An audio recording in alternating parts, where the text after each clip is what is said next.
très nettement sur l'autre. Alors, faut-il s'attendre à une politique encore plus musclée ou au contraire peut-être à un assouplissement? On va rentrer un peu dans le détail des dossiers en cours avec Sam Assoula.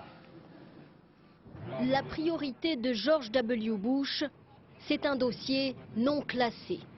L'Irak. Son objectif d'organiser des élections en janvier 2005 semble compliqué, voire compromis. Interrogation, George Bush aura-t-il la tentation de retirer ses boys avant la tenue de ce scrutin? Sa politique étrangère restera dominée par la lutte contre le terrorisme, mais avec une approche plus prudente, plus modérée.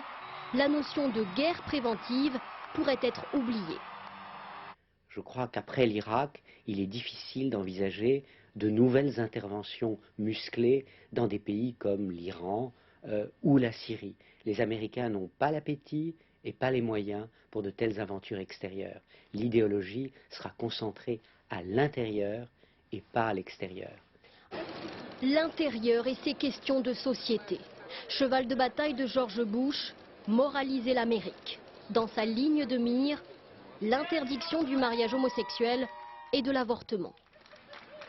Il se sent investi d'une mission divine pour rétablir une sorte d'ordre religieux et moral aux États-Unis.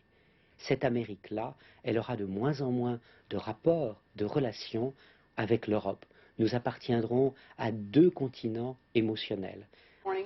Seule certitude, George W. Bush laissera son empreinte dans l'Amérique de demain, plus qu'aucun autre président républicain ne l'avait fait depuis Ronald Reagan.